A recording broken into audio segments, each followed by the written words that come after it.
Hi, and welcome to Energizing Your Career Through Strengths. I'm Kristin Clark, and Cara is going to pop in any second. Today, we are talking about woo. Woo is all about winning others over. So it shows up 33 for me, and it shows up 6 for Cara. So we are on opposite ends of the spectrum as to where this ends up for us. Cara, how are you doing on a Monday? I am absolutely fantastic. How are you doing today, Kristin? Me too. It's a good week. Weather's great. Just, you know what? And this is actually our last time that we're going to talk about the CliftonStrengths Energizing Your Career Through Strengths series. It is. Yes, parting in such sweet sorrow. It is. I know. I'm going to miss doing this every week with you and talking about this. It's been a ton of fun, but, we couldn't end on a better strength, and talking about getting to know somebody and all that good stuff. Yeah. It's a fun one. It's a fun one. It's interesting working with teams and also individuals. The conversations. It brings a lot of energy. Speaking of energizing our career through strengths, even the conversation in and of itself seems to be very lively when woo comes comes. It does. Well, let me do the actual definition, so we'll give people a little bit more rounded idea of what this is about. So people who are especially talented in the woo theme love the challenge of meeting new people and winning them over. So winning others over, WOO. They derive satisfaction from breaking the ice and making a connection with another person. And I have to be honest, each time I hear woo, I think so. This over here is Wrigley Field, a picture of Wrigley Field, the friendly confines for the Chicago Cubs. And that's U.S. baseball for all of our friends who are watching this outside of the U.S. And there is a super fan, all Cubs Nation, you know who he is, but for everybody else, his name is literally Ronnie Woo Woo. And he sits up in the stands and he moves around and goes, woo! Woo! And that's why he is Ronnie Woo Woo. And fun. Well, and I got to tell you, being a Midwest girl, I grew up on Chicago Cubs. There you go. Yeah, so WGN did a real nice job over the years of getting the camera right on Ronnie Woo Woo. He's got a full Cubs uniform and Woo Woo on the back. So, it's just fun, and he's fun, and just like those who bring woo theme high into their relationships, Ronnie Woo Woo too as well. It's just like, what? So much energy. Like, where did this guy come from? Yeah, it wakes you up if you were sleeping at all. So how fun and perfect. Perfect example. Yeah. So what did you come up with as far as a visual for our folks? Yeah, I came up with a magnet, just because we're drawn to those with who, even though I'm woo theme high, it's really something to be around other human beings with woo theme high. You're like, oh, I want to know what they're talking about. I don't know why. I just want to go and listen. Yeah. So you're right. We are drawn to people high in woo. And I think part of it is, they just always have something to talk about. That's why they're such great wingmen. Like for me, having it 33, if I'm in a uncomfortable party situation or just something where I'm not feeling 100% like, ooh, I know what I'm really wanting to do here, having a high woo wingman is awesome because they just get the conversation started. They never are at a loss for words. Yeah, I love it. Well, next time we're at a Gallup conference together, I'll be sure to be your woo wingman. Perfect. Woman. Yes. Perfect. We were talking before the show that, like for me, and I think this will help people watching, like going to a networking event or going to a, I don't know, like a convention or a conference, I really don't have a problem walking in, breaking into a group and starting a conversation. But the difference is, and again, I'm woo 33, the difference is it's taxing. Like I can do it for a while, but then I really want to bow out because it's like just too much to keep it up, So for those at home, don't feel like if you don't have woo, you can't like partake and meet new people. It's just, it's not energizing, and it's not necessarily all that fun for the long term. Right, right. And again, as with all of these themes, right? All 34 themes, every single human being, we have them in us. The question becomes, and the filter that Kristin and I use is, let's talk about how much energy you have to use in order to tap into it. So, Or it gives you energy when you do, right? right, Yeah. right. Exactly.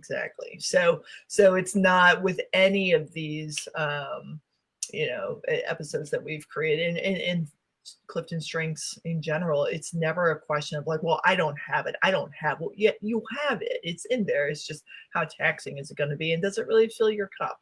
So, Mm-hmm. and for me, I was sharing that because relator is also dominant theme, it's a little higher. It's 4 for me. It's interesting how my woo shows up is that I get a lot of energy from meeting new people, but more on like a one-on-one, flying.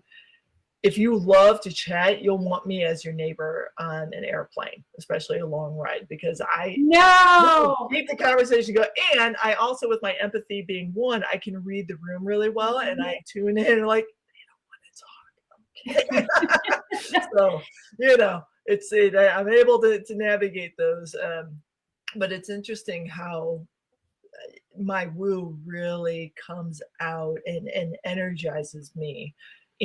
I can see now that it's in those more intimate settings rather than a full conference room. Yes, woo is 6 for me, in my dominant themes. However, it's taxing on me if there's not small breakout rooms. If it's just like a convention center, huge, like, I'm going to take myself to the corner, not quite to the corner, but I'm going to take myself to a table, and whoever's naturally making their way or who I see that I know, that's when and then meet their friends or something. That's how that shows up for me.